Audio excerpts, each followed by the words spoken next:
Aquí, dentro de las comunicaciones de la escuela arcana, he dado aquí una carta que me gustaría que comentaras la primera frase.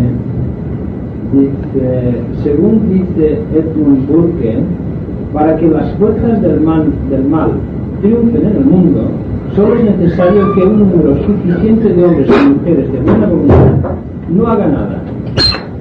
Recíprocamente, para que las fuerzas de la luz triunfen en el mundo, solo será preciso que un buen número de hombres y mujeres de buena voluntad se manifiesten activamente.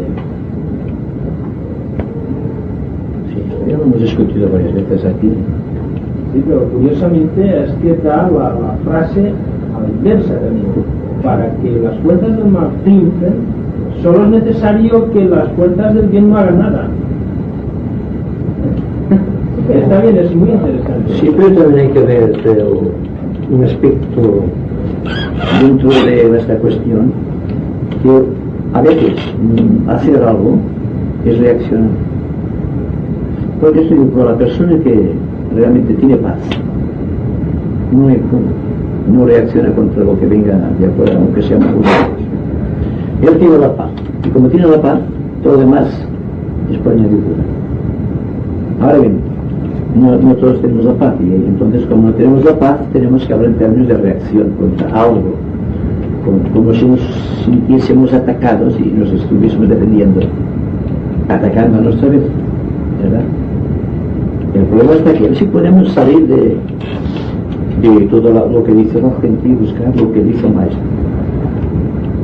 Pues que no sé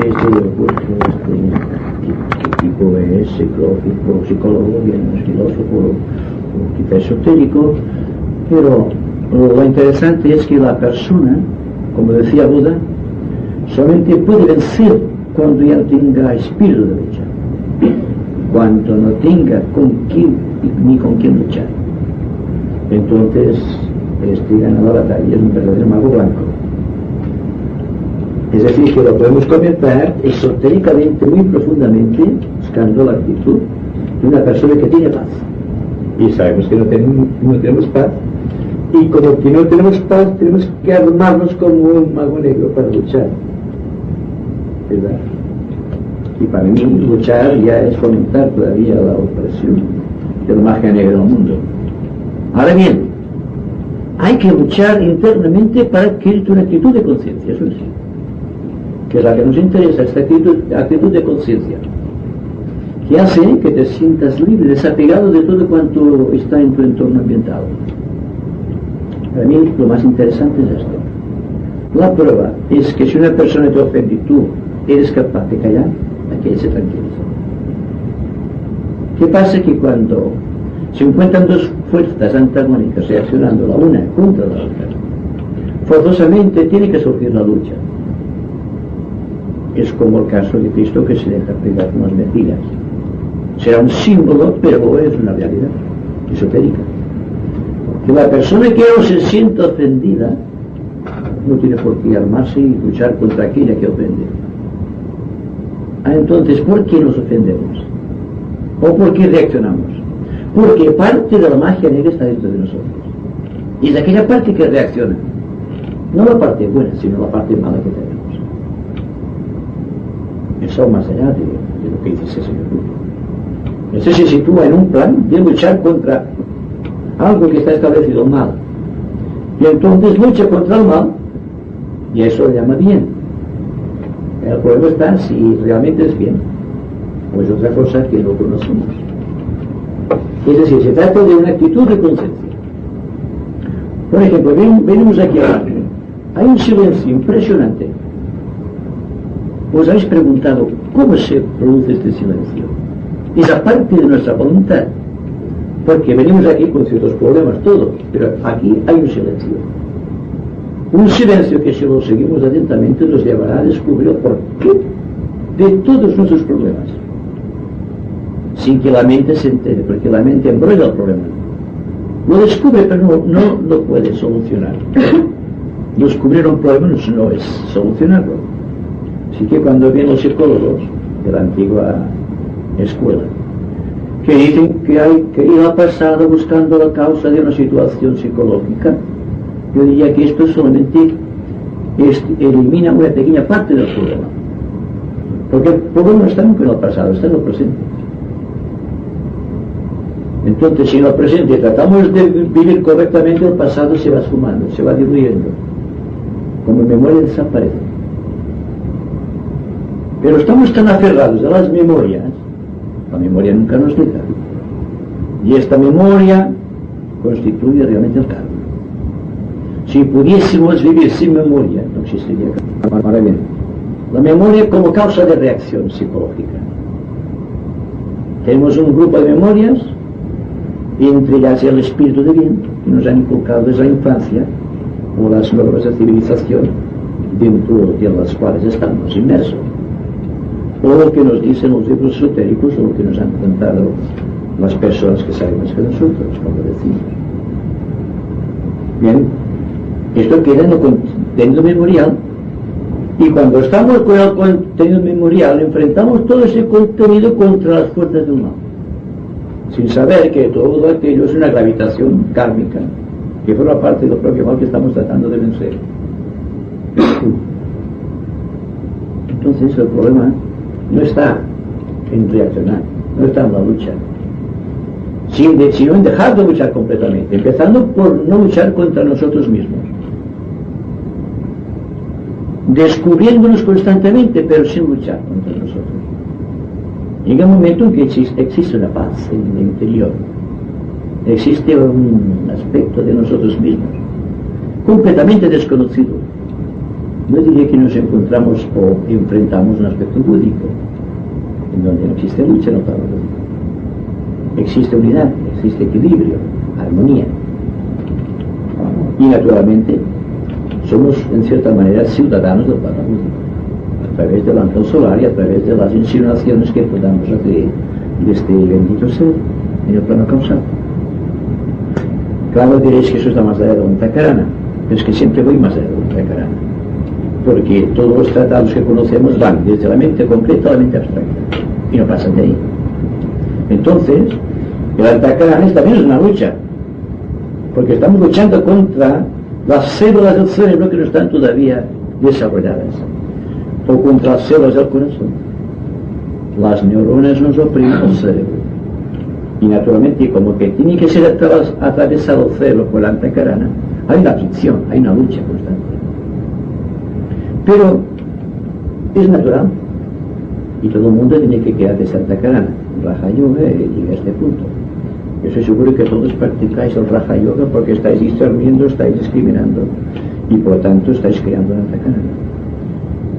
Pero hemos hablado de un momento del tiempo en que esto será, casi será, os molestará más que será una ayuda. Es decir, como aquel que ha creado un instrumento y luego ya no tiene necesidad de otro. Ese instrumento de la Antakarana hay un momento que no sirve. No está apropiado para dar el siguiente paso. Bien, y yo hablo de un siguiente paso en el que la Antakarana no existe. Por lo tanto, voy más allá de la mente, voy más allá de Raja Yoga, y entonces hablo de Yang Yoga.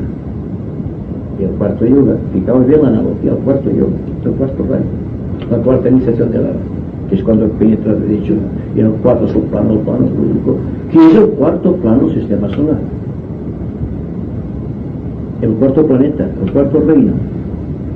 Todo está dentro de este mundo de equilibrio que es el signo de Libra.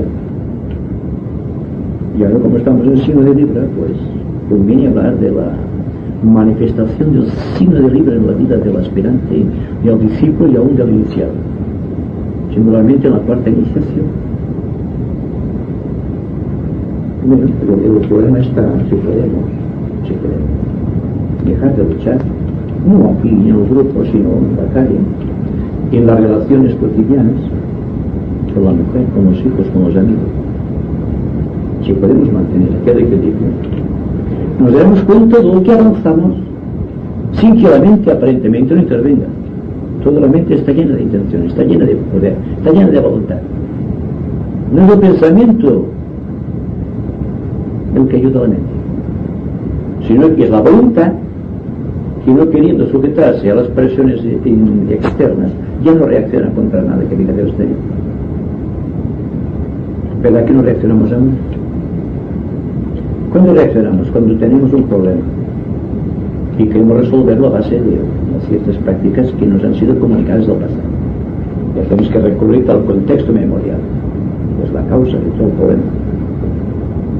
Hay una situación mental en la cual la mente deja de recordar.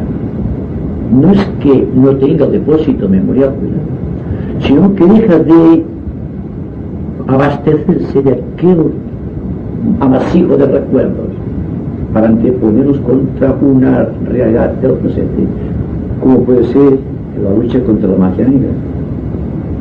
La magia negra hay que observar muy atentamente, sin reacción. Un acto de esos que consideramos incorrectos, si lo podemos considerar sin reacción, seamos malos planos. No antepondremos una fuerza contra otra fuerza. Fijamos que el mundo de la polaridad es lo que mantiene el mundo en esta tensión tremenda de si habrá guerra, de si vendrá un apocalipsis final, de esas cosas. Porque estamos todos abrigados hacia el lado del bien o hacia el lado del mal, y nadie es capaz de situarse en el centro, en donde es equidistante del bien y del mal, y por tanto el bien y el mal se destruyen mutuamente y queda un silencio impresionante. Claro, diréis, bueno, esto es que es una cosa muy avanzada. Es que sea avanzada esta cosa hasta que no la practiquemos. Y hay que empezar a practicar todo. No mañana, ni pasado, ni en la próxima vida. Un inciso, es que cada uno de nosotros tiene hace el mismo resumen de lo que para él es el bien o de lo que para él es el mal. Yo creo que tantos como somos aquí veremos una versión diferente de lo que creemos que es el bien y de lo que creemos que es el mal. Naturalmente, si se trata de un crimen o de un robo, para esto todos estaremos de acuerdo. Pero hay muchas cosas en la vida que hacen sufrir a la humanidad, muchas cosas que no tendrían que existir y que existen, y que colaboramos con ellas, consciente o inconscientemente, creyendo que lo hacemos muy bien. En este caso, ¿cómo vamos a enfrentar el problema? No todos pensamos que lo que es el bien es la misma cosa. Tenemos una medida cada uno distinta para medir la misma cosa. Eso significa que todos tenemos una idea determinada, preconcebida acerca del bien. Lo cual significa que todos estamos atados al recuerdo. Me está dando la razón. Debe haber un punto de síntesis, si no todas las opiniones mías y las de todos los demás estén en un nivel de síntesis, de equilibrio, que no se contradigan, que no sea una barrera impuesta entre dos personas que tienen ideas distintas sobre una situación. Es como explicaba Ramón con el caso del elefante, de los ciegos, que cada cual luchase porque uno ha tocado la trompa y otro ha tocado las piernas y otro ha tocado el dorso y otro ha tocado otra cosa, o la colita. Somos ciegos todos. Todos somos ciegos, cada cual tiene una pequeña verdad, lo aceptamos, esto para mí es elemental. Y nos damos cuenta de que todos tenemos una idea preconcebida, predeterminada, preestudiada, prememoriada, que no somos nosotros, por favor. Aquí se trata no de ser nuestra memoria, sino de ser nosotros. ¿Os dais cuenta de la diferencia de ser yo o de ser mi contenido memorial? Puede ser yo el centro de la atención divina, que esté más equidistante del bien y del mal, y que no me importe ni el bien ni el mal, porque estoy viviendo en la paz, que es la armonía que está más allá. Es lo que se nos habla siempre de caminar por encima del filo de la navaja. Es difícil, pero no es imposible. O si no existiría el quinto reino, no existiría la jerarquía. No existiría nada que diese una razón de este equilibrio magnífico. Los maestros no luchan contra el mal, sino que se han convertido en el bien cósmico. No tienen por qué luchar. Y la mejor forma de luchar contra la magia negra es hacerse un malo blanco. ¿Verdad? Sin lucha, sin reacciones. Y entonces ya podemos hablar, como decía Ramón, empezar a situarnos. El contexto de lo que fui, de lo que soy o de lo que seré. Y empezar a trabajar en esta dirección. Damos cuenta que el pasado, el presente y el futuro son la misma cosa, siempre y cuando estemos inmersos dentro de una realidad atemporal. Cuando tenemos paz, el tiempo ha desaparecido. No pensamos ni en pasado, ni en presente, ni en futuro. Ni con el deseo, la esperanza y el temor tan desaparecido. No tenemos miedo, estamos dentro de una realidad magnífica, que no tiene explicación porque la paz no puede explicarse. Todo cuanto la mente no puede explicar está por encima de la mente. Perdón, la paz, el equilibrio, la armonía, está por encima de la mente. Y así la mente está limitada, que para explicar un color tiene que utilizar otro color, tiene que pasar a la dualidad. No sabré explicar el color azul si es en función de otro color al lado, que sea bien el rojo o por ejemplo el amarillo.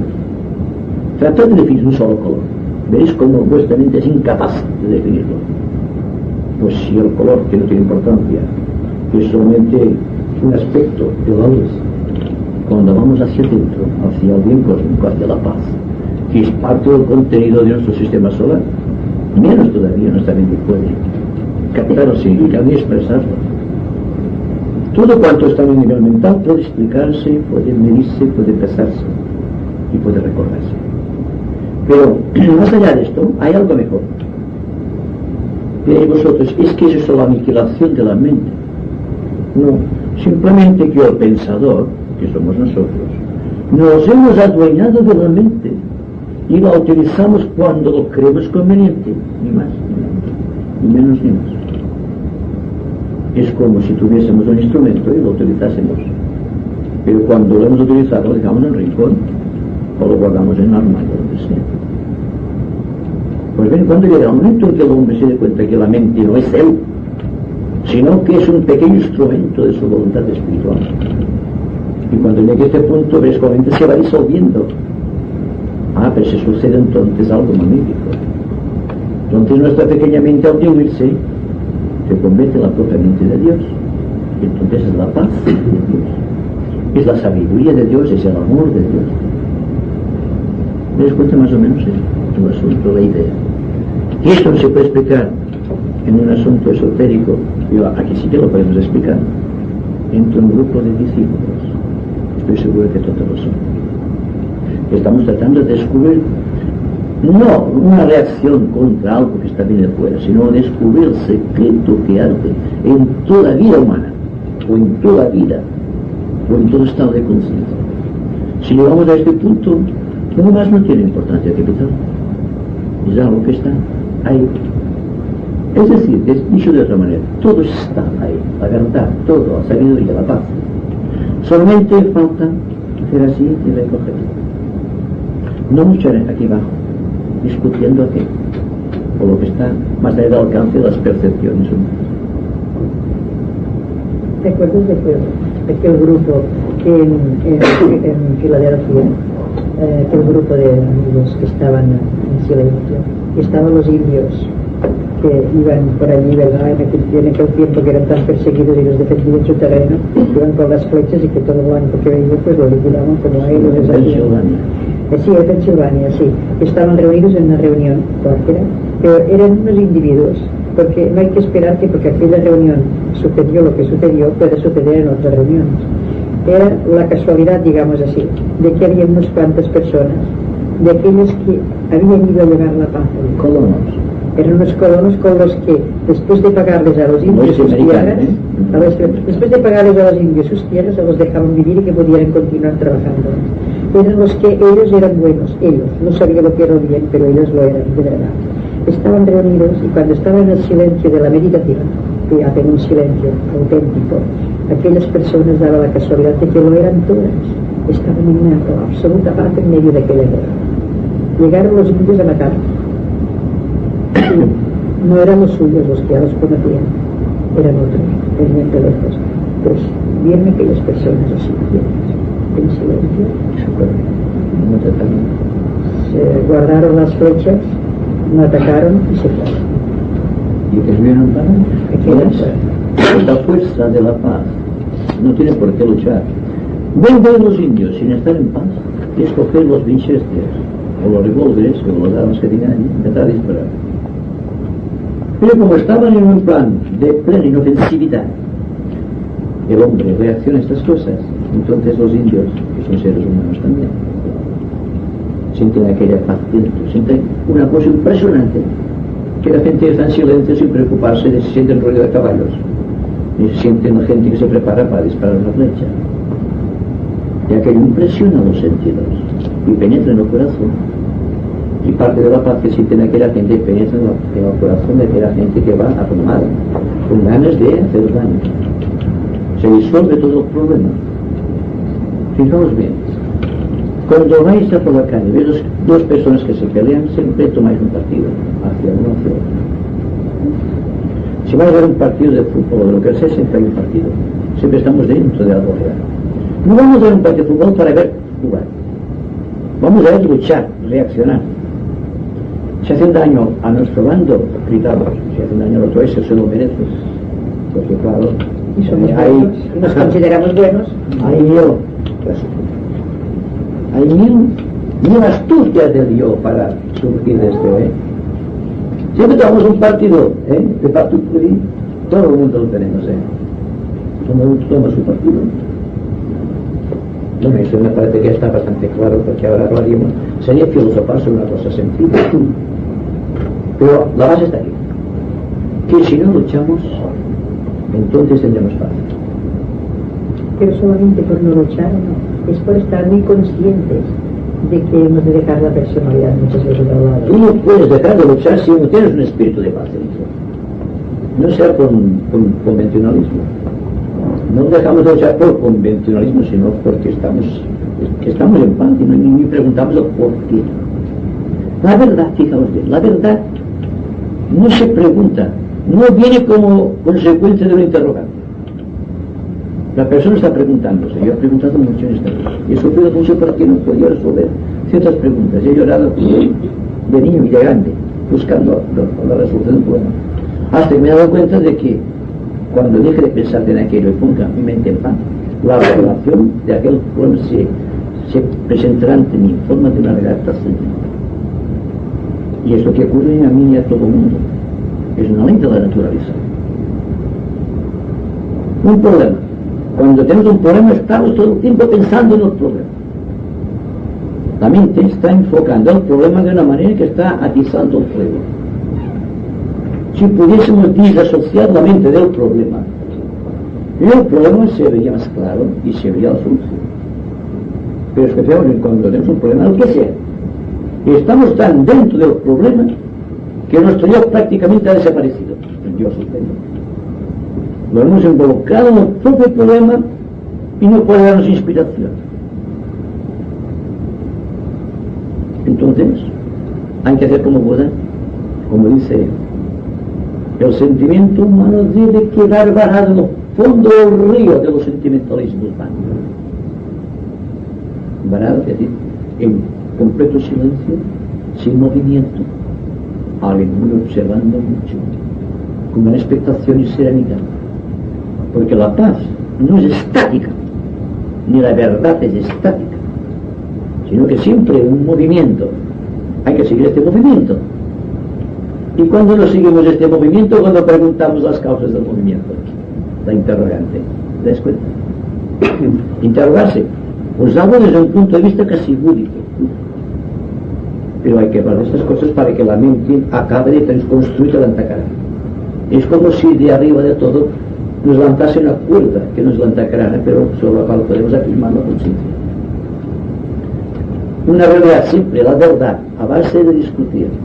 Yo encuentro estar discutiendo dos personas con las ganas que tienen de llegar, y yo puedo más que el otro, hinchados de su propia soberbia, tratando de discutir, tratando de decir, yo tengo la razón y tú no la tienes.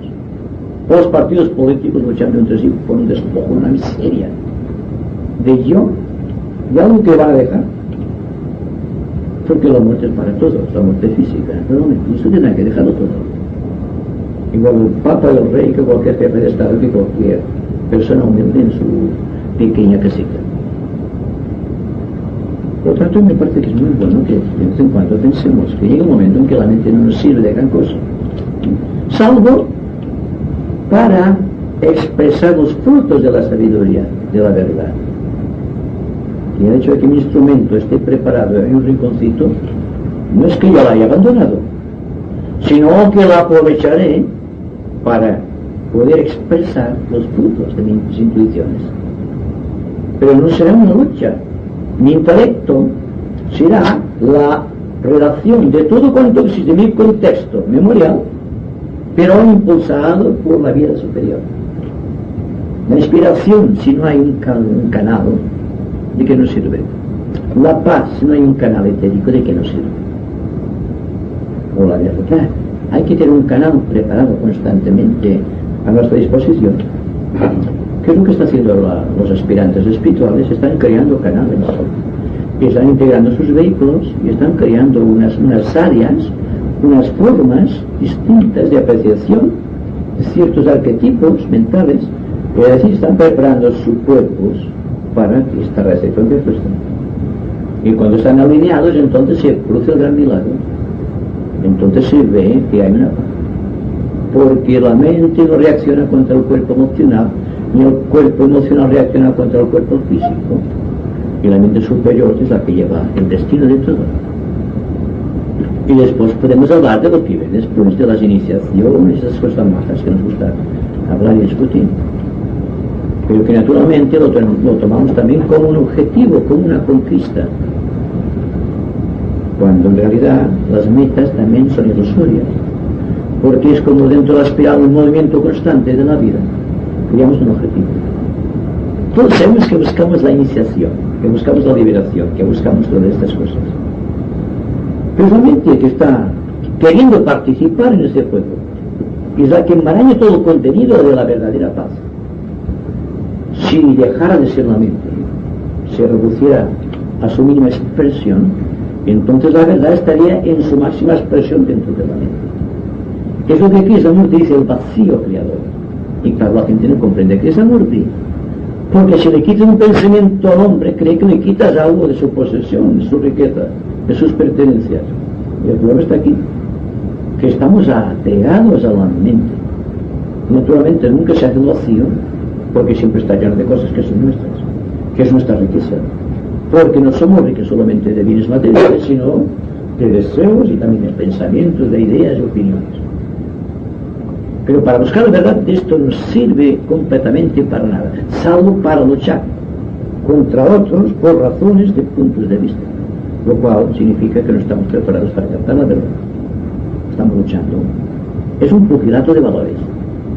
Y este pugilato de valores es el que nos trae la confusión y definitivamente trae la muerte, trae el hambre, trae la miseria y trae la guerra, la destrucción. Vamos a algo como esoteristas, verdaderos, como grandes discípulos. Esto no será para darlo en una conferencia, porque la gente saldría allí si no metieras en unos tomates o algo así. Pero si vosotros comprendéis el significado de esto, veréis cuán pronto vais a encontrar dentro, en el interior, una luz diferente de todo lo presente.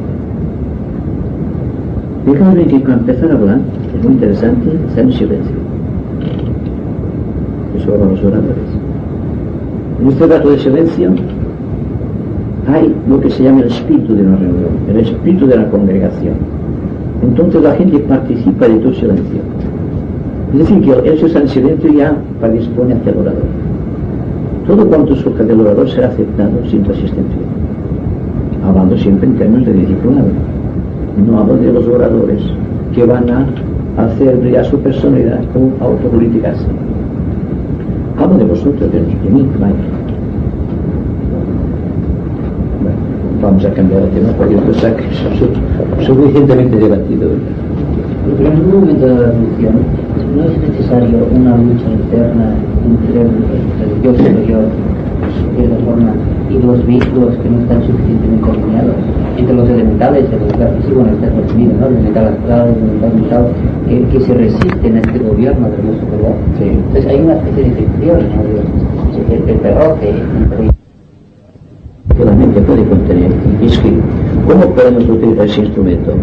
Cuando hablamos de cuidar nuestros vehículos, poder llegar a estabilizarlos a través de una lucha, porque tienen sus reacciones, me parece que los queremos oprimir más que gobernar. Es cuando nosotros estamos en un plan de oprimir un vehículo, porque el vehículo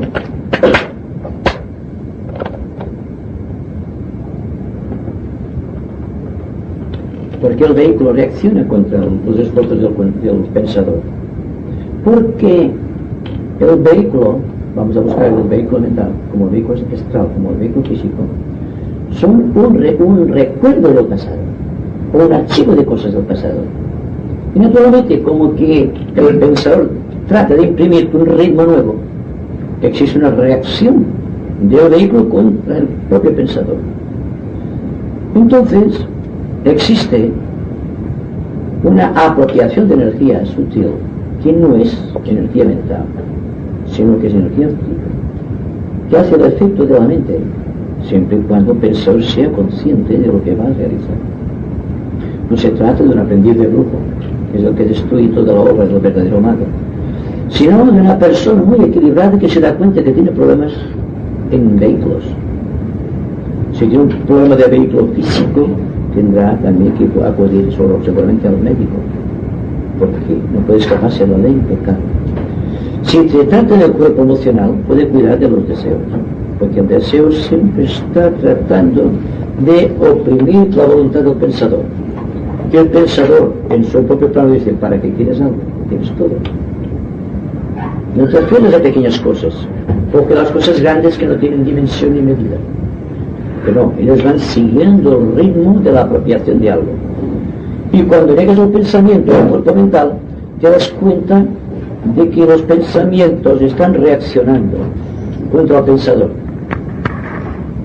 Fijaos bien, cuando la mente está tratando de huir del pensador, se establece una reacción, porque el pensamiento no quiere desaparecer de la mente. Hablo del vehículo mental, porque lleva un movimiento de siglos o de milenios en ciertas direcciones. Pero el pensador, igual que ocurre con la cosa astrológica, cuando llega a cierto momento, sigue un movimiento distinto del resto de la humanidad, y va, la rueda giratoria horoscópica va diferentemente. Entonces hay un roce tremendo, que no es una lucha, es un roce entre la fuerza gravitatoria de todas las demás gentes y la tuya, que trata de imprimir un movimiento diferente a la rueda de tu propio signo astrológico. Esto es una cosa que lo sabéis vosotros que estudiáis astrología. Pues bien, todas las enfermedades de los discípulos, de los que están tratando de hacer esto que tú dices, de establecer una armonía y una integración en sus cuerpos, se debe precisamente a que uno establece una adecuación perfecta, una paz perfecta en este movimiento que va rozando constantemente. Si podemos rozar sin reaccionar, sin sentirnos ofendidos, no habría necesidad de preocuparnos mucho acerca de nuestros esfuerzos, acerca de todo el sendero. Yo, que me he esforzado mucho, digo que puede dejar una persona de esforzarse tanto. Debe de vez en cuando observarse, solamente observarse atentamente. Y solamente puede observarse cuando hay una gran seriedad mental. Cuando todo cuanto ocurre en tu mente, como cualquier problema, lo ves a distancia, como si no fuese tuyo. La primera parte es esta. O en el proceso de la recapitulación de los estudiantes, de los que están meditando, hay que establecer la misma medida, porque hay que observar los hechos aparte de ti mismo. Todas las escuelas esotéricas dicen: establece en contacto con los actos que has realizado durante el día, tráelos a la luz. Pero ¿qué pasa? Cuando la mente trata de resurgir los procesos mentales durante el día o los actos que hayan realizado, automáticamente se adhiere, se apega y siente internamente, astralmente, todo el problema que provocó aquellos incidentes kármicos durante el día. Entonces, una prueba es, para evitar que exista esa reacción o este apego, es observar a distancia como si fuese otra persona. Si pudiésemos adoptar una actitud completamente impersonal con respecto al proceso de recapitulación, el proceso de recapitulación ya no sería necesario, porque ya estaríamos siempre aparte de las cosas. Y paradójicamente se está completamente aparte de las cosas cuando estás dentro de la propia cosa, cuando lo estás observando muy, muy atentamente, muy profundamente. cuando el pensador y la cosa pensada, el pensador, la mente y el campo del pensamiento se ha convertido en una sola cosa. Hay un cero infinito que lleva la armonía de todo aquel proceso. Y eso se puede luchar porque el proceso más rápido iniciático es este que os digo, y el proceso normal es el que siguen las escuelas esotéricas, de esforzarse para adaptar los vehículos a la realidad de Dios espiritual. Pero estamos en la nueva era, fijamos bien. Estamos en la aurora de la era de Acuario. Hemos penetrado dentro. Entonces las fórmulas del pasado, incluso las esotéricas, de la propia jerarquía, están cambiando fundamentalmente. Antes se buscaba la paz como una meta. Y ahora la meta no es la paz, es el servicio. ¿Por qué? Porque en el servicio hay una impersonalización que trae como consecuencia la paz. Pero ya no es la paz de mi propio ser o la realización, porque el discípulo pasado buscaba su propia autorrealización, no buscaba el servicio como una cosa fundamental. Y ahora el maestro dice: haced cuanto queráis con vuestra vida kármica, pero por Dios servid, porque solo sirviendo alcanzaréis la iniciación. Que diferencia de cuanto se nos habla de disciplinas, que marcó toda la era de Piscis, la disciplina del yo para buscar algo superior, lo cual se conseguía siendo un fiel obediente a la voz del maestro. Ciegamente tenías que obedecer al maestro, porque el maestro sabía lo que tenías que hacer, y todos hemos pasado por esas etapas. Pero ahora no. Y el maestro te sugiere, te señala un camino y te dice: ¿qué te parece? Y el discípulo entonces decide. Se ha llegado por fin a la decisión individual, que es la única que lleva a la iniciación quinta. De aquella manera solamente se puede alcanzar la primera y quizá la segunda iniciación. Pero en la tercera, ni la de la Arat, o la cuarta, ni la quinta se pueden conseguir si no es a través del servicio a la raza. Pues bien, hay que empezar como si fuésemos adeptos, como si estuviésemos ya dentro del cuerpo de un adepto, con toda su inspiración, aunque nos equivocásemos. Y el tibetano habla mucho sobre la técnica, como si. Digamos bien que esto es una técnica completamente nueva, es de esta nueva era. Es decir, que tú, en lugar de situarte en tus poemas, actúa como si fueses un iniciado. Mi pregunta es: pero hay que tener una cierta idea de lo que es el iniciado. Bueno, pero si hay una buena intención, os vendrá por vía infusa las características, las cualidades de un iniciado. Y entonces actuáis como si fueses aquel arquetipo que habéis captado en el mundo superior. Esto es lo tibetano. No puede decir que había cosas que estén aparte de lo difícil de la escuela arcana. El tiempo que he estado en la escuela arcana, he tenido ocasión de ver cómo se puede llevar una escuela esotérica en el futuro. Porque en muchos aspectos la escuela arcana, tal como se llevaba cuando estaba ahí, era pisciana en ciertos aspectos.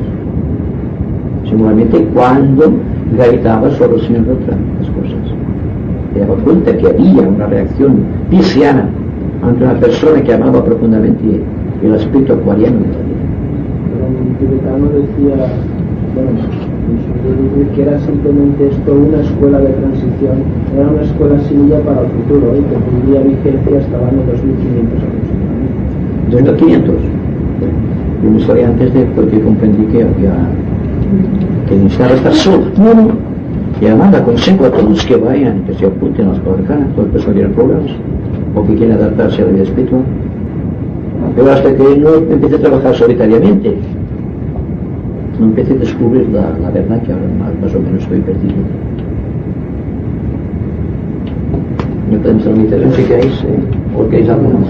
Los procesos de observación de uno mismo, sí, ¿no está un poco en contradicción con la fase del olvido de uno mismo? No se trata de observarse a uno mismo, sino sus actos, sus actividades. Porque ahora mismo no se puede, porque si nos miramos a nosotros mismos creemos un espejo, y para la dualidad.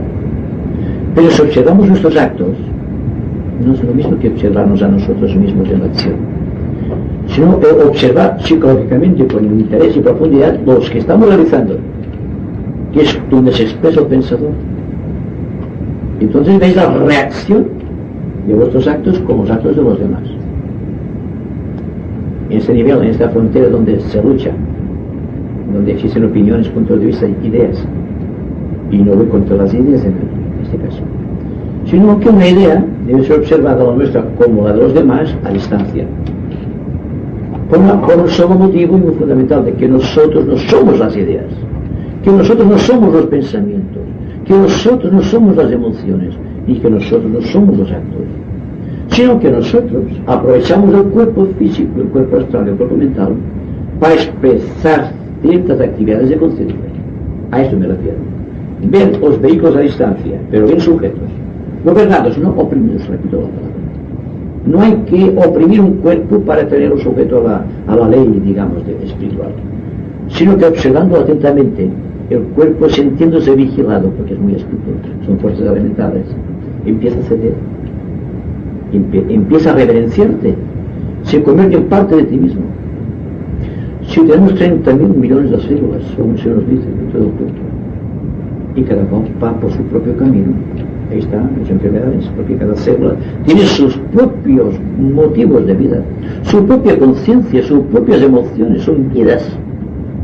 Y nosotros tenemos todo el control, o tendríamos que tener el control de tantos millones de vidas, para poder ser eficaces en el trabajo. Entonces todo el proceso está en vigilar. ¿Dónde está? Una reacción. Donde hay una reacción pone paz. Y la paz se establece solamente observando muy atenta y muy serenamente. Y veremos como cuando observamos muy atenta y serenamente un caso, el caso se disuelve. Lo que pasa, y repito, y voy a terminar, que no estamos mirando aquella cosa en forma impersonal, sino que nos apegamos. Y al apegarnos viene la reacción, y como consecuencia de la reacción viene mi actitud contra aquella reacción de lucha. Y así siempre estamos a merced de los elementales que han creado nuestros cuerpos. O sea que cuando analizamos un acto de los demás, lo hacemos consecuentemente con toda la firmeza, pero cuando analizamos un acto nuestro, siempre encontramos, por ejemplo, justificantes. Urgencia. En este caso es cuando hay que observar lo que tenemos. Hoy el maestro tibetano dice que antes de efectuar la recapitulación esta, la observancia o la observación de las reacciones nuestras, los demás, etc., hemos de hacer también la técnica de como si fuéramos el observador de esto. Entonces, como observador desapegado, vemos sin apegarnos a las acciones y seguir el hilo de las consecuencias. Ahí está. Lo que es que nos apegamos. Ahí está, pero es una técnica también de como si fuéramos Exacto. Pero entonces lo óptimo sería que fluyeran todos los actos sin dejar memoria. Sería lo... Sí. Y os voy a considerar. Impersonalizado. ¿Qué pasa? Fijaos bien, como os voy a enseñar una técnica que os parecerá tan sencilla, aparte de la observación serena, porque cuando estáis observando serenamente algo, el yo deja de funcionar, el yo pensante. Se está en silencio en la mente. Habéis probado de mirar atentamente, observar, no mirar. Observar atentamente algo, con todas las potencias del ser, veis que la mente no funciona aparentemente, no hay actividad. Todo está lleno de aquella intención, de observar. Os dais cuenta si vais haciéndolo cada día, siempre que podáis. Que llega un momento en que si daos cuenta estáis con la mente vacía por completo. Lo cual no significa que no podáis pensar cuando os interese, sino que habéis suprimido muchos residuos memoriales que os estorbaban. Yo creo que esto iba en parte también Sigmund Freud, cuando estaba hablando de la subconsciencia y cuando se transformaba en conciencia. Que todo el poema del hombre, Sigmund Freud, lo situaba en la subconsciencia y tenía razón. En cambio Jung lo situaba en los arquetipos, en la supraconciencia. Pero nadie lo situaba en el presente. en donde realmente la subconsciencia y la supraconsciencia están al mismo nivel. Y por lo tanto, entonces, los recuerdos del pasado subconsciente o del colectivo de la raza, el aspecto colectivo de la raza, surge de una manera gradual, sin tónica, sin reacciones memoriales, porque siempre que hay un hecho nuevo, le anteponemos todas nuestras memorias. No aceptamos el hecho nunca descarnado tal como es, sino que lo disfrazamos enseguida con todo cuanto tenemos dentro. Y esto lo hacemos todos, en cualquier programa. Y por lo tanto los problemas siempre están sin resolver. Es difícil, pero si de vez en cuando echáis un poco de atención sobre esto, os dais cuenta cómo siempre estamos reaccionando sobre algo. Siendo el pensamiento ya el fruto de una reacción. Una chispa eléctrica en la mente que choca contra otra chispa eléctrica, formando ya un pequeño rayo dentro, un pequeño trueno y una pequeña crisis de tipo psicológico. En todo caso, Vicente, el camino, por decirlo de alguna forma, para ir llegando, es, por ejemplo, que te vayas quedando sin pensamientos inútiles para ir dando paso a pensamientos más útiles o más elevados. Sí, pero la calidad tiene un precio, respecto a la calidad. Hasta que llega un momento en que la propia calidad del pensamiento debe desaparecer para quedar el vacío intenso. Y repito, que cuando la persona se queda sin pensamiento, no es que no tenga la facultad de pensar, sino que la facultad de pensar está actuando a unas velocidades tan extraordinariamente rápidas que el pensador no puede aprenderlas. Está pensando con la mente de Dios. Y a esto se llama revelación, inspiración o contemplación. Más allá de la mente, más allá de la velocidad. Fijaos bien, cuando estamos en el mundo físico, todo cuanto sucede, todo cuanto percibimos se realiza a 300.000 kilómetros por segundo, que es la velocidad de la luz. Y siendo impresionante esta velocidad, no nos sirve para alcanzar el primer subplano, plano astral. ¿Te das cuenta de esto que significa? Cuando estáis en el cuarto subplano del plano astral, esta velocidad es inconcebiblemente rápida en relación con la velocidad de la luz.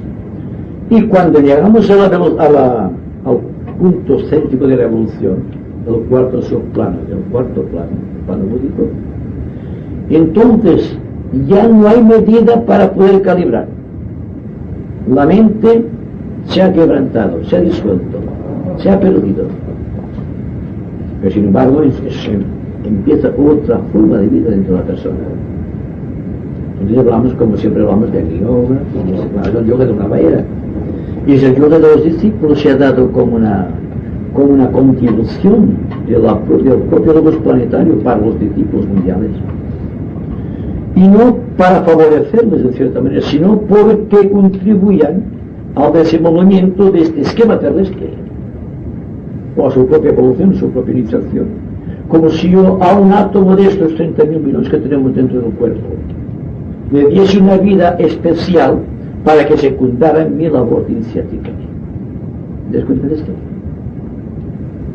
Por eso estos yogis están hablándole a sus órganos, le hablan a los pulmones, le hablan al corazón, le hablan al cerebro, le hablan a un conjunto celular que esté en proceso, digamos, de enfermedad.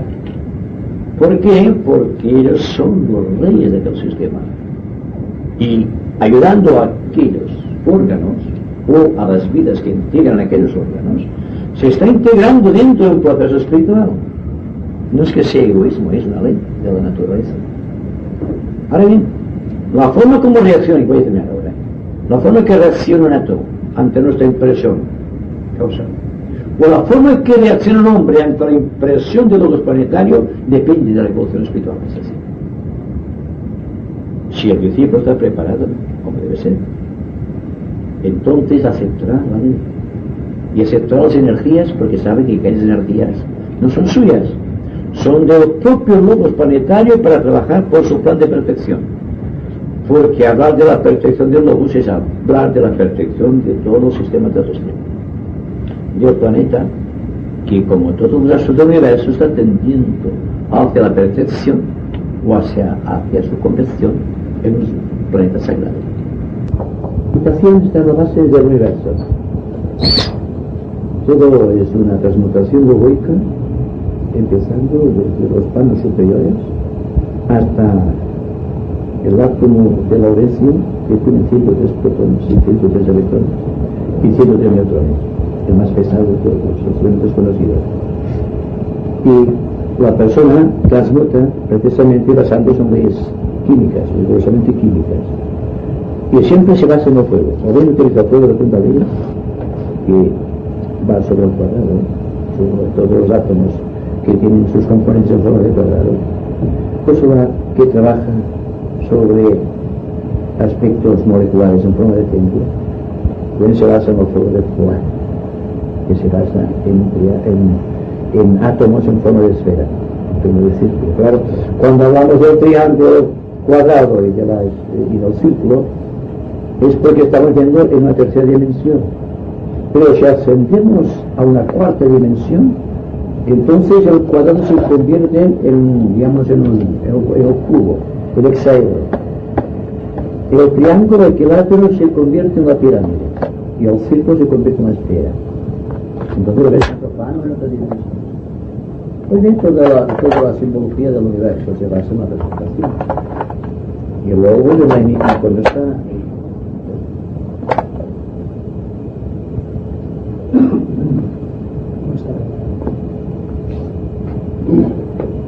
y el logos en cada iniciación está convirtiendo parte de su aura etérica universal, que es en forma de triángulos perfectos, equilibrados, porque es su arquetipo, en círculos o en esferas, porque ya en este universo está preparando el universo del futuro. Como nosotros ahora estamos preparando, digamos, nuestro contacto con la mónada. Hay una similitud entre la mónada espiritual del hombre y el universo del futuro, que es cuando el logos alcanzará la plenitud de su mónada, y según se nos dice la quinta iniciación cósmica, con la cual nuestro universo dejará de ser, porque entrará en la gran misión y en la gran parabaya, como dicen los textos esotéricos. Pero lo que nos corresponde a nosotros es que tenemos un cuaternario, un cuadrado, y es lo que hacemos referencia porque ha venido la discusión de aquí, que cuando estamos hablando de la voluntad de Dios, que estamos inmersos dentro de la voluntad de Dios, decimos después, estoy tratando de purificar el cuadrado, asentar encima del cuadrado el triángulo, y después que sea la voluntad de Dios que en mi historia se haga el servicio. Pues bien, no sé, os decía esto porque no sé si os habéis dado cuenta de la importancia de este mantra, porque es un mantra que no pertenece a la jerarquía. Es decir, pertenece a la jerarquía, pero desde el centro místico de Shambhala, porque la jerarquía es el ramo de Sanatkumara. Y todos los están incluidos los shoanes de rayo, que tienen 7 ramas principales, y los 7 ramas subsidiarias, son 49 ramas principales, a partir de los 7 rayos, de los 7 shoanes. Y a partir de aquí hay una infinitud de ramas repartidos por todo el mundo.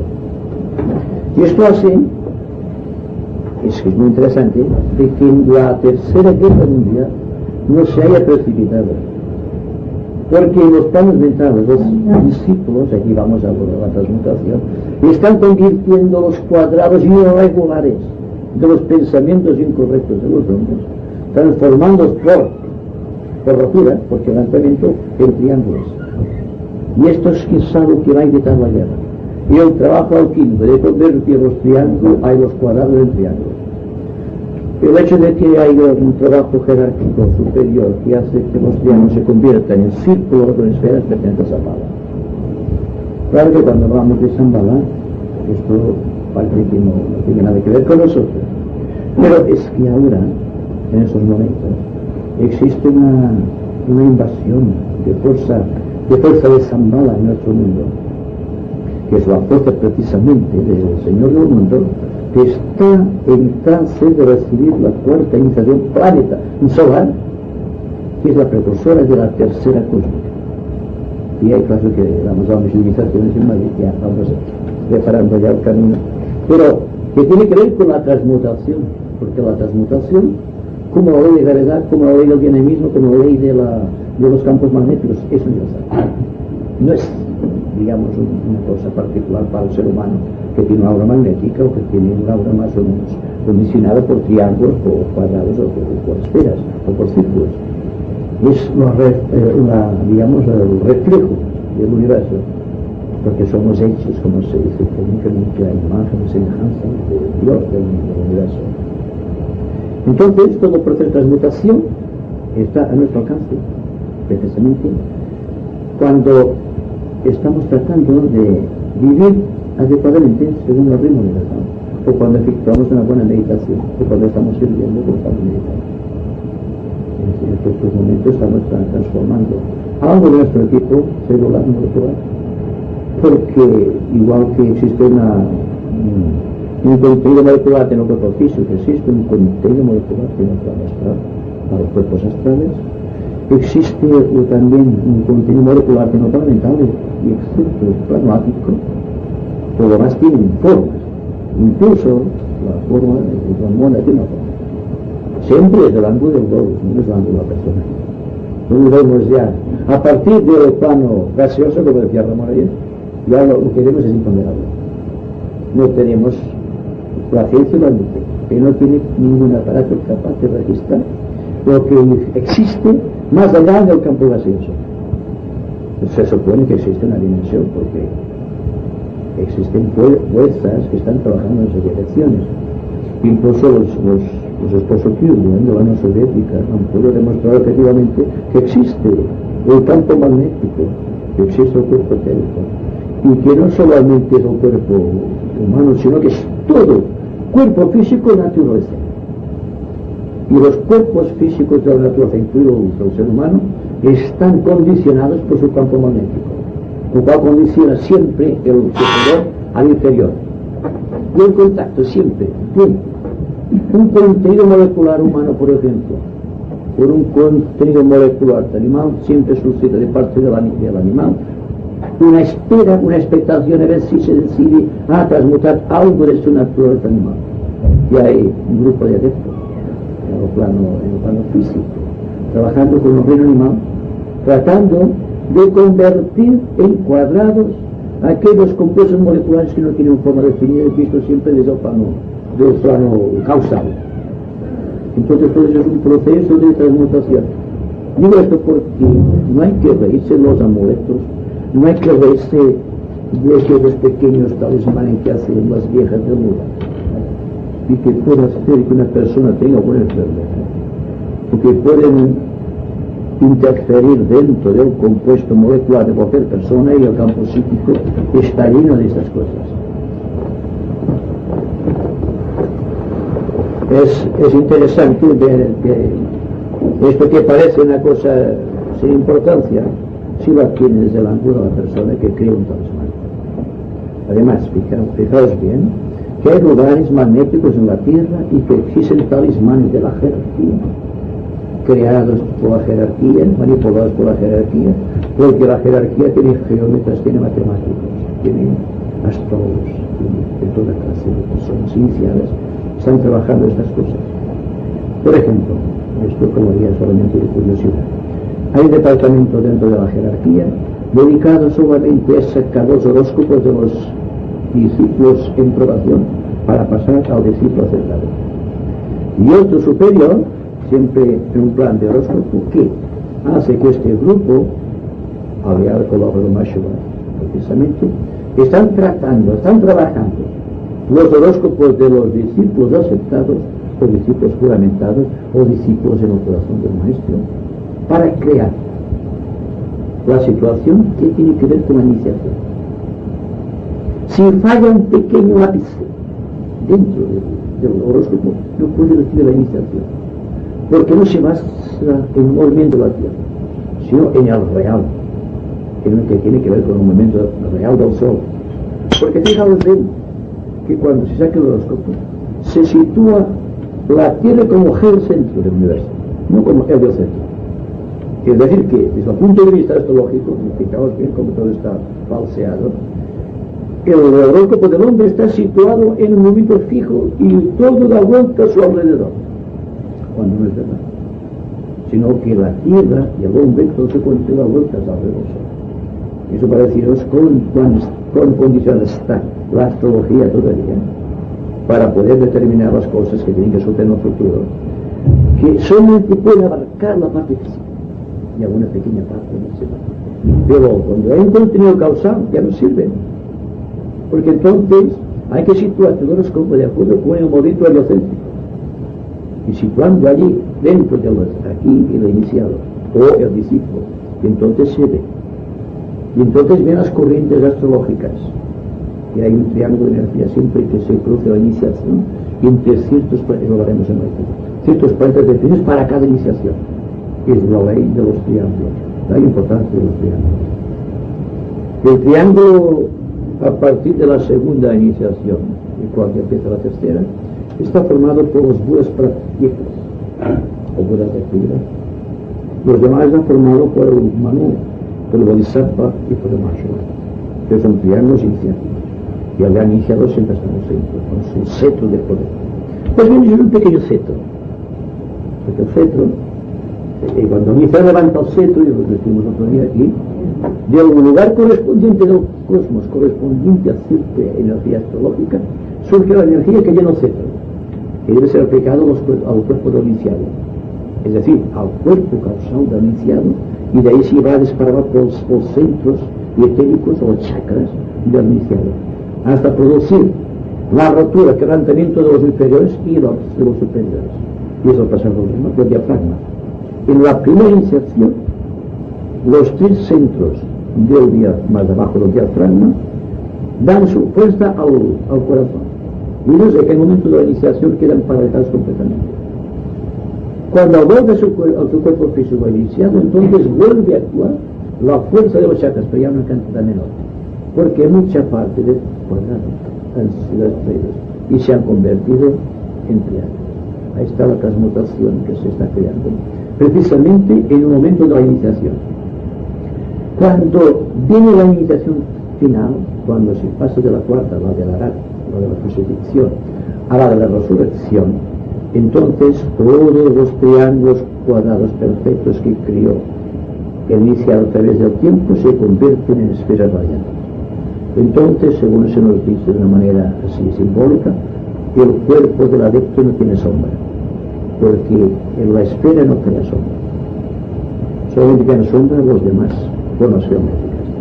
Hablo siempre en sentido muy esotérico, no hablo en sentido geométrico común, sino que el cuerpo del adepto, el cuerpo etérico del adepto, cuando tiene que actuar en el cuerpo físico, no crea sombra. Interesante, pues la transmutación actual aquí ha convertido el cuadrado en el triángulo en esfera luminosa. Y a partir de aquí, bueno, cuando pasa de la sexta, séptima iniciaciones en los planos búdicos ya, y cuando se por la parte de la logia de Sirio, y entonces de Sirio hay otras formas geométricas muy diferentes de las nuestras, y el amor es muy diferente del nuestro, la voluntad es también muy diferente.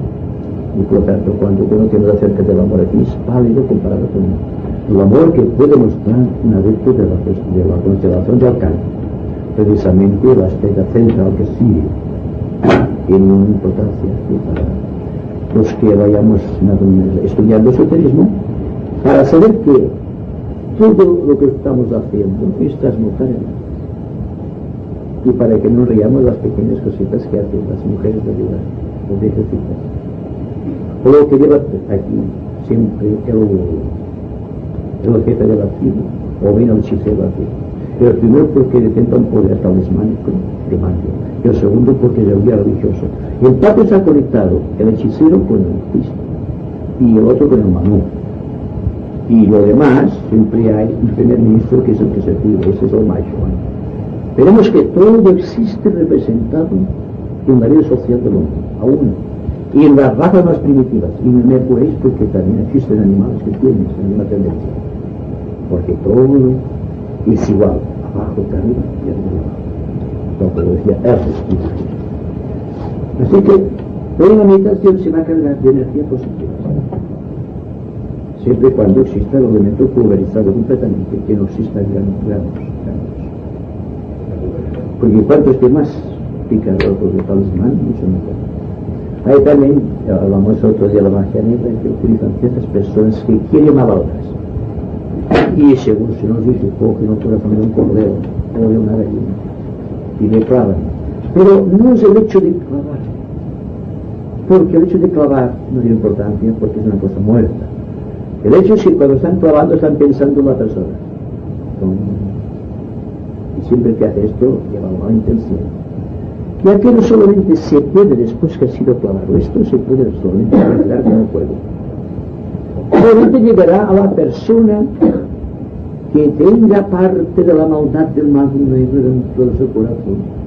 Y por eso, para librarse de los magos negros, no hay que luchar contra los magos negros, y esto lo dijimos el otro día, sino practicar la magia blanca.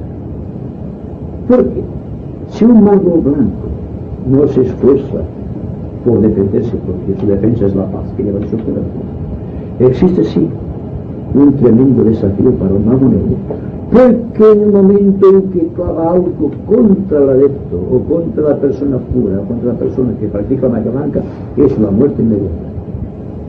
Todo aquello es como un boomerang que al tirarlo vuelve a hacer, porque no encuentra materia.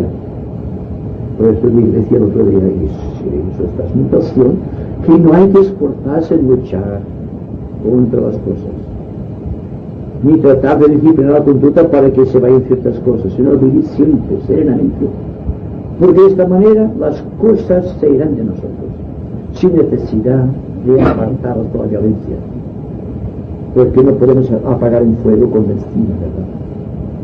No podemos crear magia blanca o utilizando el arma de la resistencia, que es la lucha.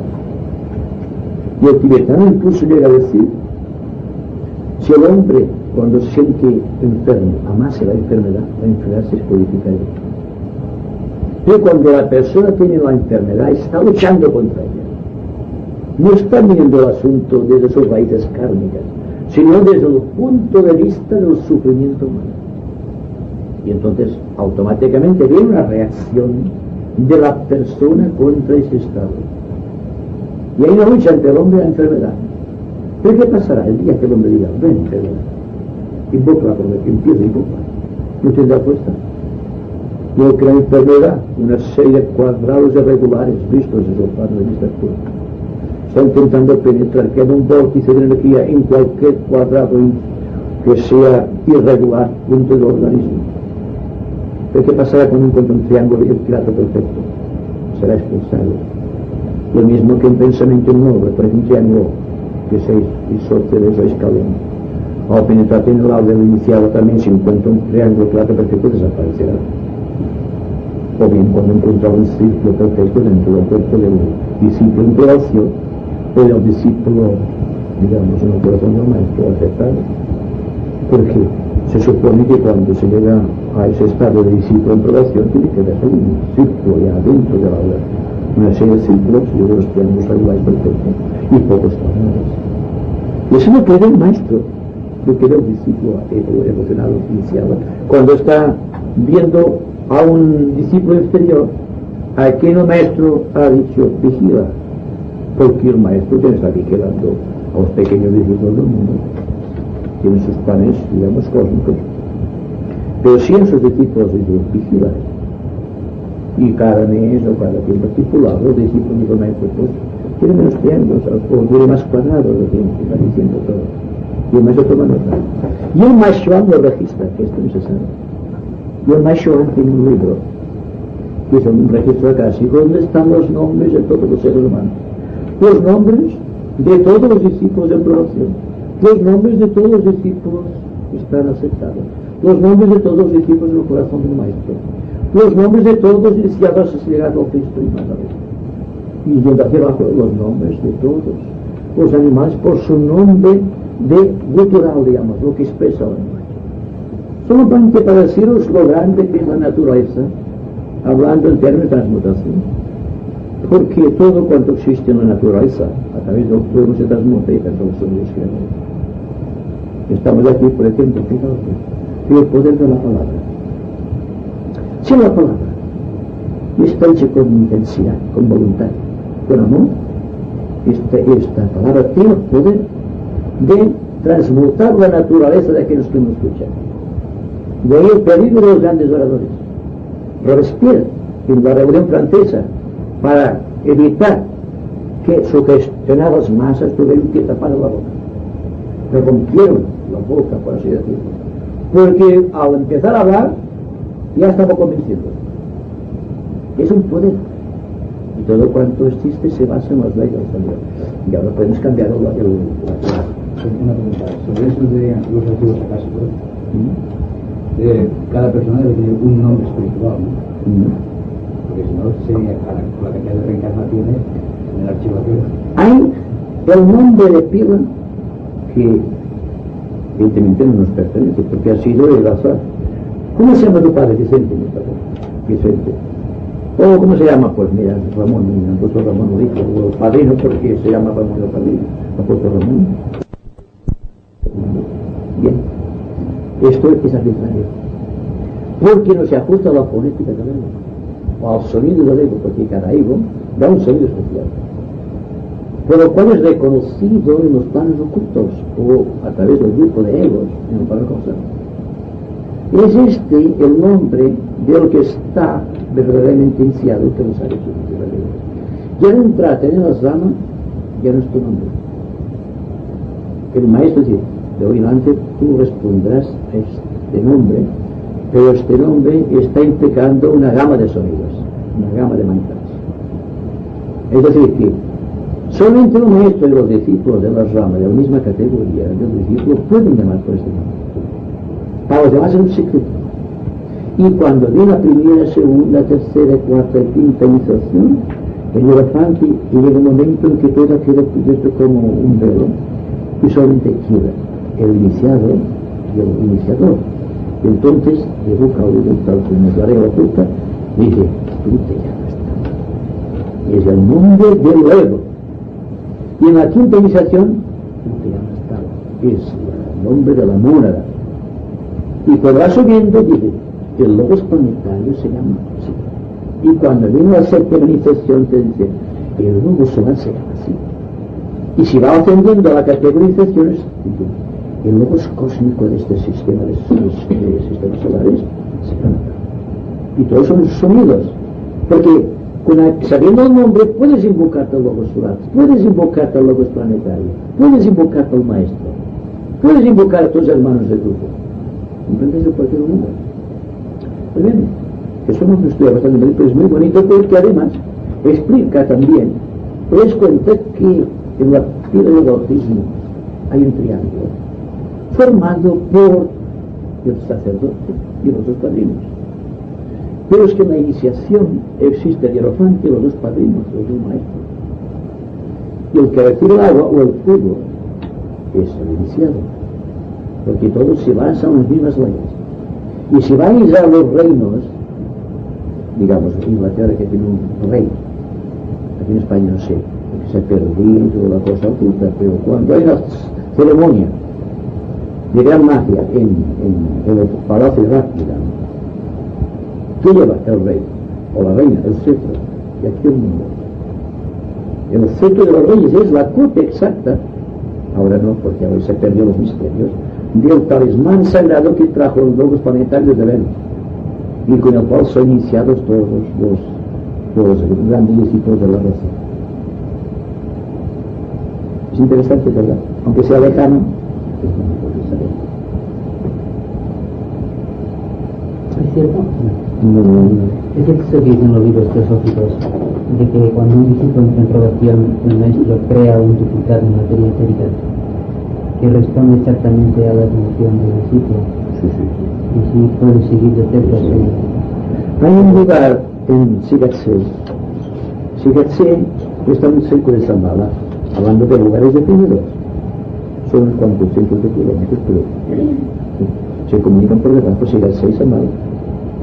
Y en Sigatsé viven los maestros del grupo físico, incluido Cristo, Bodhisattva, el maestro tibetano, el maestro Kuthumi, el maestro que son pues Todo este conglomerado de seres viven precisamente de acuerdo con estas leyes superiores y se están comunicando las voces de Dios. Y vienen, por ejemplo, las iniciaciones y están operando en clase, y cuando son las superiores en Shambhala, siempre en el plano mental, excepto los superiores, porque son los planos superiores al plano mental, el búdico y el álmico. Y después ya se va fuera del sistema, en lugares, en el tiempo, como dice el maestro. No sabes dónde, pero existe en él. Pero todo este proceso viene marcado siempre en reglas de actividad, reglas geométricas. Por ejemplo, en el aura del discípulo, cuando el maestro está visualizando, entonces ve la cantidad de cuadrados, de triángulos o de círculos. Pero sabe exactamente el estado espiritual. Si lo ve de otra manera, ve la luz en la cabeza. Esto puede ver la luz en la cabeza. O cuando quiere estar más íntimamente con su discípulo, ve su duplicado astral. Porque es el cuerpo astral el que más cuesta dominar para iniciar. Es decir, que el cuerpo astral es la boca de la casa, no la imaginación. Dicen que la imaginación es loca, pero el cuerpo astral lo es todavía más. Porque viene un pasado, además que es una unidad. Así como la mente tiene dos contrapartes, tiene la mente abstracta y la concreta, el cuerpo astral es un bloque. El cuerpo astral ve por todas las partes de su aspecto. Ve por todo su cuerpo. En cambio, la mente solamente ve por tercer ojo. Ahora, la visión de tercer ojo es que desde atrás delante todo. Pero puede ver por los demás contornos del cuerpo mental. Se repite eso en el cuerpo causal, que el cuerpo causal de la iniciación ve por todas las partes del cuerpo causal. Por eso cuando en la cuarta iniciación se desintegra el cuerpo causal, que es cuando el fuego de Fuat y el fuego de Kundalini se incitan en el corazón del iniciado, hay una ejecución de fuerza que quebranta el edificio del cuerpo causal, que ha sido creado a través de millones de años. Pues entonces, el iniciado, el vará, queda solo, completamente solo. No ve nada, ni a nadie. Y no sabes el tiempo que pasa en este silencio, porque cuando estás en silencio en este estado, no sabes si pasa un siglo, o pasa un minuto, o pasa un segundo. Es un estado de conciencia que no tiene descripción. Entonces no ve nada porque ha perdido el cuerpo causal. Y es al cabo de un rato que de una luz, ahora pues es la mora, que se queda por las 35 puntas, se introduce en su corazón. Entonces ya no necesita el cuerpo causal para nada. Entonces todos el vehículo del iniciado, el órgano del iniciado, son esferas blancas luminosas. Empieza a partir de ahí ya, que dura un poco de tiempo, porque de la edad a la letargo son pues, un año por 6 meses. No es largo el trayecto. Y el trayecto más largo es desde el nacimiento al bautismo, porque fijaos bien, vamos a explicar más que muy interesantes. El iniciado, cuando nace a la vida espiritual, tarda 30 años en darse cuenta. Y son 3 años que el iniciado da su prédica y da sus valores. Que son los 3 años que alcanza las demás iniciaciones. Pero fijaos bien, en 3 años tiene que realizar la tercera, la cuarta y la quinta. Y en cambio, de la primera a la segunda ha pasado 30 años. Son 30 estados de conciencia. Si la iglesia lo quiere, es lo que pasa en un siglo que 30 años. Nos hace algo increíble.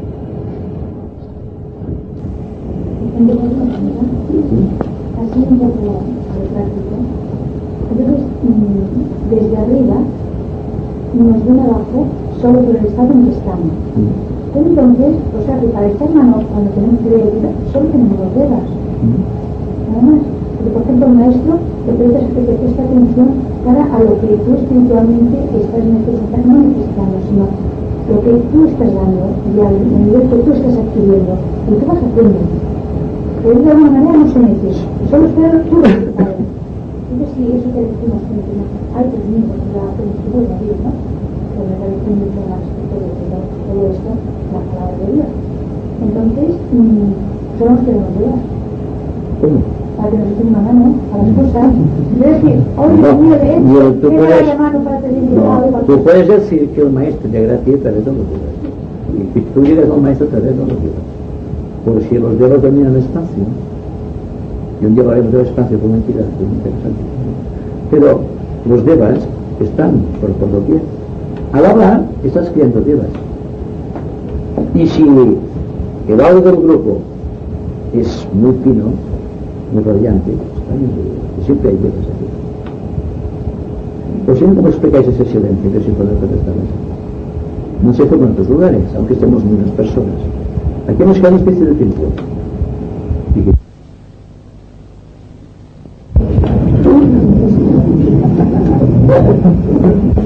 No, te das cuenta, y refiriéndonos a esto, que al ser relativo puede atraer devas superiores a las devas inferiores.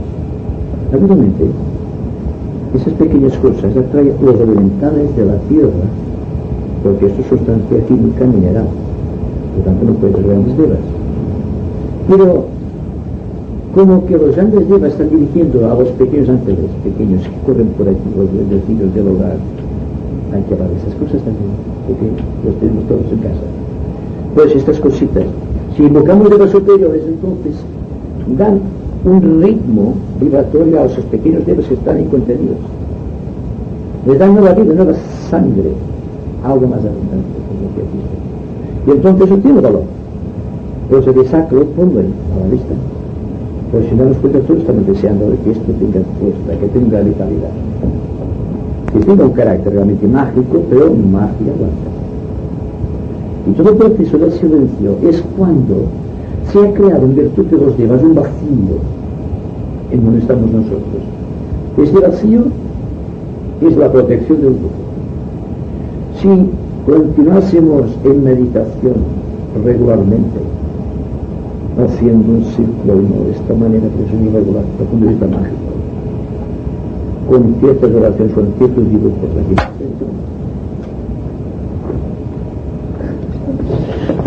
Carlos, Oscar.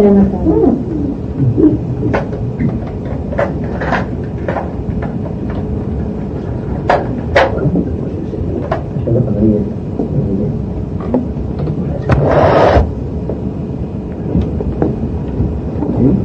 Va a cambiar, porque no quiero cansarlo. Bueno, pero sé que en el fondo sí, porque ahora ya soy su hermano. Muy interesante esto que estás diciendo, Yo creo que es algo práctico, para los esoteristas. A mí me hace la lectura de que esto es interesante, porque cuando hablamos de devas, quisiera infiltraros la seguridad de que están ahí, y que hay un silencio solemne provocado por devas superiores, devas que están muy por encima de nuestra evolución en este momento presente, y que por lo tanto pueden crear este vacío. Hay también otra particularidad. ¿Por qué creéis que han persistido a través del tiempo las iglesias, no importa qué tipo de religión? Hay algo muy científico, muy comprensible en las campanas. Y el sonido de la campana siempre produce aroma, ya sea en una forma, digamos, muy aguda o en una forma grave.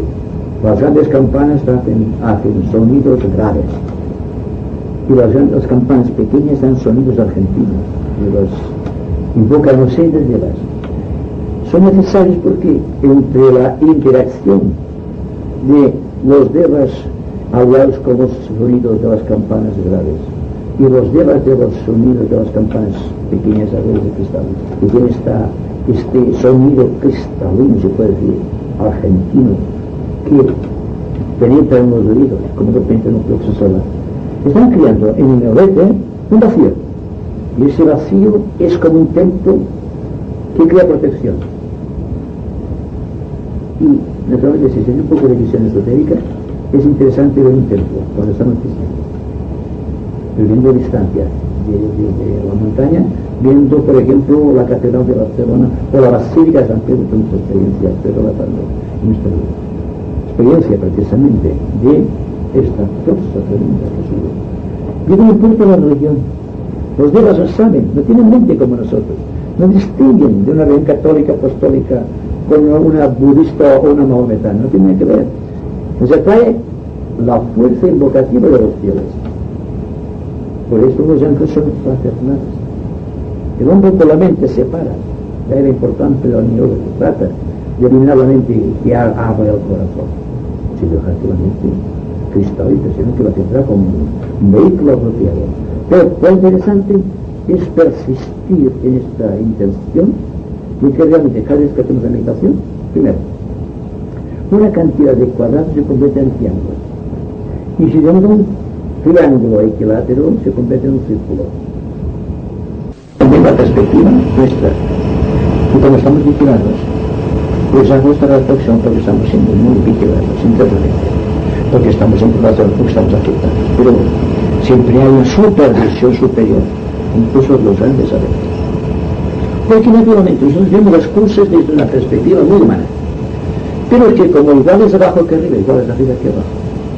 Los grandes logos cósmicos están vigilando con los hormiguitas que somos adeptos. Así que fijaos bien. Con efecto nosotros, los adeptos, son perfectos, perfectísimos. Pero los del ángulo de un logos cósmico son pequeños gusanos. Fijaos bien si hay trabajo que hacer. Pues bien, cuando hay esta intercomunicación en un grupo, cuando existe esta efusión de energía humanodébica, cuando se estabiliza en el ambiente, un porcentaje X de energía depende del grado de atención con que seguimos la meditación. Se disuelve en el espacio, el karma se disuelve y queda menos karma. Y necesidad de la meditación en grupo, por encima de la meditación individual, porque la meditación individual debe ser permanente, tiene una conciencia de continuidad y una conciencia de 10 minutos, un cuarto de hora, media hora para dedicarme a ser un poco más yo mismo. Porque como en el tibetano, la meditación es un acto de servicio. No sé cómo lo mostramos, lo dejemos otro día. Lo primero que hace el esoterista es decir, no me molestéis, que voy a meditar. Y puede que en aquellos momentos su familia necesite de su amor, o de una palabra de consuelo, una sonrisa, o es un pequeño juego que tiene más importancia desde el punto de vista del maestro, que el hecho de sentirse integrado por sí mismo es un acto de egoísmo. Por eso las técnicas de la manera cambian fundamentalmente. No son las técnicas de Piscis, son las técnicas netamente aguarianas. Es decir, que todo cuanto hasta ahora hemos realizado puede que no tenga valor actualmente ante los ojos de la jerarquía. Porque por primera vez, incluso los grupos pequeños como nuestros aliados con algunas ramas de la jerarquía, ya va saliendo del radio permanente de la jerarquía para entrar bajo el fuego místico de Zambá. Y ahí que os anuncio grandes cambios en vuestras vidas, si continuáis aquí. Os encontráis desplazados del ambiente, adquirís más sensibilidad, sois más responsables, que te sufriréis más, porque es el campo difícil. Pero sabéis por qué sufrís. Sabéis que al fondo hay algo que os va a dar un matiz nuevo a vuestra vida. Y eso hay que saberlo y hay que haber pasado por esa experiencia y afrontar esos momentos, porque sabéis que ahí está un maestro que está hablando. Y todo es un efecto de precipitación o de aceleración del ritmo vibratorio de vuestra vida, o de la mía. Estamos siendo reactivados, estamos entrando dentro de un proceso de radioactividad espiritual. Y esto es porque os invité siempre a pronunciar el mantra de la doctrina radio para terminar esto. Es muy interesante porque esto os hace afines con la energía de Zambala, que a la par pues grandes alegrías y grandes satisfacciones, quizás producto de despertar de algún centro con un poder psíquico establecido, pero que vais a quedar sensibilizados hasta el máximo. Y si persistéis en esta actitud, no afecta que es muy fácil, sino en la vida cotidiana, tratando de conservar la alegría, tratar de conservar el equilibrio y la armonía del corazón. Hay una posibilidad de que la iniciación no sea una utopía, no sea algo invento, sea algo aquí presente que se está realizando, y que podamos alcanzar esta iniciación en grupo y que seamos conscientes de esto, porque todos habéis experimentado cambios, estoy seguro. Estos cambios fundamentales son los que os van a permitir penetrar conscientemente en las ramas.